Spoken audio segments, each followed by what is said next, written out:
You might be getting a HMRC letter, or perhaps you've already got one sitting there. Now, either way, here's the first thing you need to know. And this might sound completely mental, but the first thing you need to do when you get that letter is ignore it. Don't panic, don't ring them, don't fill in any bloody paperwork, just ignore it for now. Now, I'm going to explain exactly why that's the smartest move you can make and how HMRC's latest mass letter campaign is targeting ordinary people like you, who in many cases had no idea they were even on their radar. Right, let me paint you a picture of what's actually happening here. HMRC is currently sending out millions of nudge letters. Now, these aren't always targeted investigations. These are industrial scale phishing. They cast the widest net possible to try and squeeze out every penny they can out of ordinary British taxpayers. And this is to fill a massive black hole in government finances. Now, of course, they're not going after the big corporations hiding billions offshore. That's too difficult. They're coming for you, the small business owner, the part-time landlord, the person who sold crypto and maybe forgot about it, the bloke doing a bit of Uber driving on the weekends, or maybe the side hustler who's doing things to try and help make ends meet. So the question is, are you getting a HMRC letter, or have you already got one? Well, if you're breathing and have ever earned a pound that might not be perfectly documented, you could well be next. Now, here's a few of the targets that HMRC are after right now. There's online sellers, and that's people who, sold stuff on eBay, Etsy, Facebook, Vinted, or a similar marketplace. Now, HMRC has been getting sales data from these platforms since 2023. And if you're just clearing out your loft, they might think that you're actually running a business just on the face of it. And then there's delivery drivers, people working for Deliveroo, Uber Eats, even Amazon. They cross-reference company payroll data with tax returns. And if the company doesn't pay you through PAYE, you're going to be on their hit list.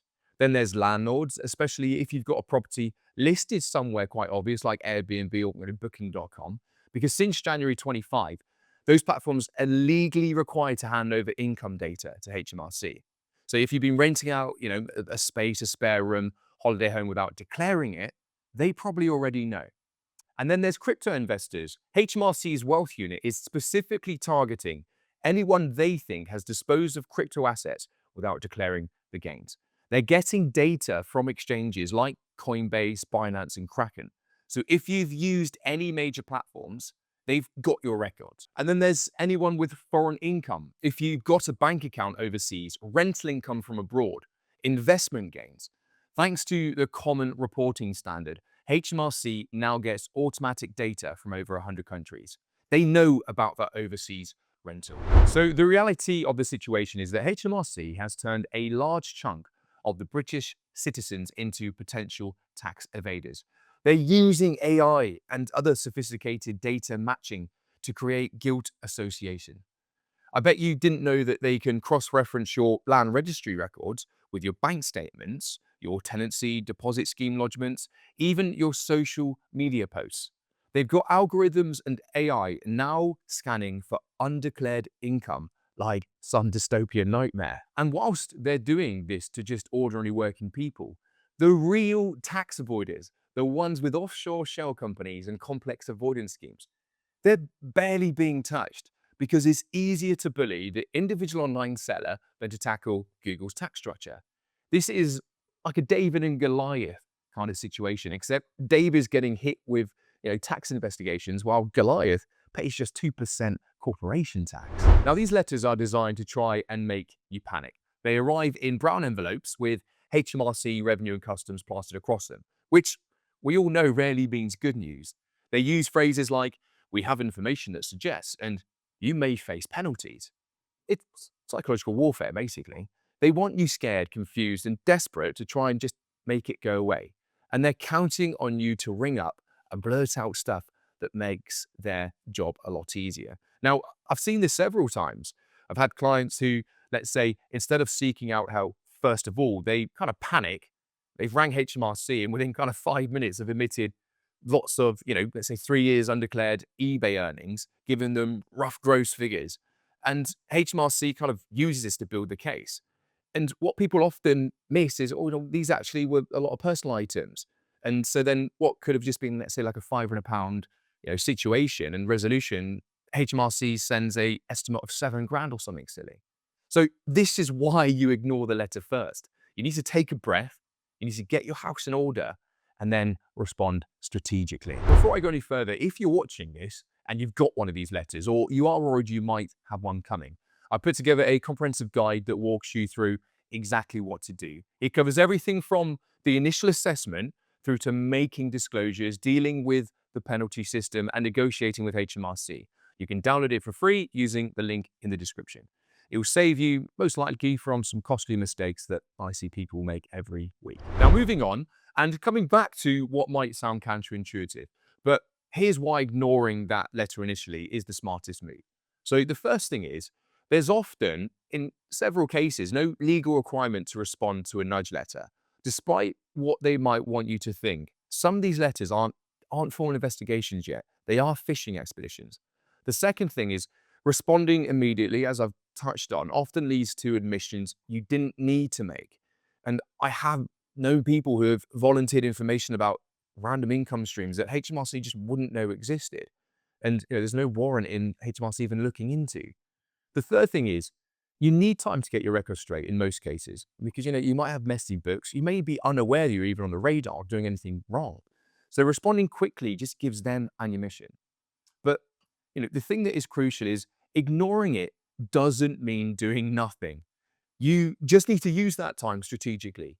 Like I said, get your house in order. Get things watertight. You need to audit, go through everything, your income sources for the latest kind of 4 years as a minimum, really. Go through bank statements, kind of PayPal, cash payments, rental income, side hustles, everything. Because if it's income you haven't declared, it's better you find it before HMRC kind of springs it on you. Fix your records. You need to get your bookkeeping sorted. If you've got a shoebox of receipts and no proper accounts, you need to fix that, because sloppy records will make you look guilty even if you're not. Now, I appreciate some people may not even realize they were running, let's say, a business. So you might not have anything, but you do need to calculate the real numbers. Don't guess. Work out exactly what you owe, if anything. Include all legitimate expenses and reliefs. And this is where a lot of people overpay, or they kind of miss things because they don't know the full scale of what they're entitled to claim as deductible expenses. Now, as a chartered firm, I can tell you that we've helped probably close to 200 people through this exact process. And from my experience, the ones who take the time and prepare properly always get the best outcomes. Those that panic, things don't typically work out well, or they go on for a lot longer. So something that is critical, if you ignore the letter completely and miss their deadline, HMRC will likely issue what's just basically a best guess. It's an estimate. They will use typically gross figures, and they are quite extortionate. I've seen them estimate, a landlord around about 40,000 when it was closer to about 8,000, because they will always assume the maximum. Zero expenses. They really do. They will assume there's no expenses, and they will hit you with the worst case scenario. And once the assessment is issued, you're then fighting an uphill battle to reduce it. So yes, initially ignore the letter, but you absolutely must respond before their deadline. Just do it properly, not in a panic or not in fear. So now let me kind of hone in on the most common letter that we're seeing right now. And that does relate to undeclared online income, because this is hitting everyone from eBay sellers to Etsy and Vinted. Now, these letters say something on the lines of, we have information suggesting that you have received untaxed income from online trading or services. And here's exactly how to handle this type of scenario. Like I said, the first thing is don't panic. Remember, they might have partial data that looks a lot worse than it is. The second thing is gather all your online income records from the platforms, every payment processor, every transaction. The third thing is you need to separate trading income from personal sales, because selling your old iPhone isn't taxable as business income. The fourth thing is you need to calculate the actual taxable profit after all those legitimate expenses. And if you're not sure what you can claim, just get in touch. The fifth thing is you need to prepare a comprehensive response that shows you're taking it seriously, but you don't admit to anything more than necessary. The key thing is being proactive without being panicked. An example is, we recently handled a case for one of these, and They thought that they owed around about 25,000 because they were using gross sales data. Now, after the proper analysis, the actual tax due was 3,200. But that's only because we didn't let the client panic. You know, we told them everything that we've learned through going through the process. And the thing is, you're not alone in this. There are so many people being affected that you don't need to feel like a criminal, because 99% of the time, these are just honest mistakes. So I'll be straight with you. If you're not great at this kind of stuff, consider getting expert help, because the costs of getting it wrong can be big. If you muck this up and HMRC says you owe 10,000 when it's actually only 3,000, you've got that uphill battle to resolve it. They are not incentivized to make your life easier. Remember that. If you get someone who knows how to navigate HMRC systems, understands the disclosure options, and can negotiate on your behalf, that investment in the professional help can actually pay for the difference that you would be paying anyway. Now, I want to hear from you, so drop a comment below, and let me know if you've received a letter, or if you're expecting to receive a letter, what it relates to. Are you a landlord getting hit by rental income, crypto, trader facing capital gains questions, or an online seller being chased about trading profits? Now, I do read every comment, and your situation might be perfect for like a follow-up video for us, so we can help other people in the same boat as you. Because the government might be coming for you, but it doesn't mean you have to make it easy for them. Download the guide, get your affairs in order, and fight back. Properly and legally, of course.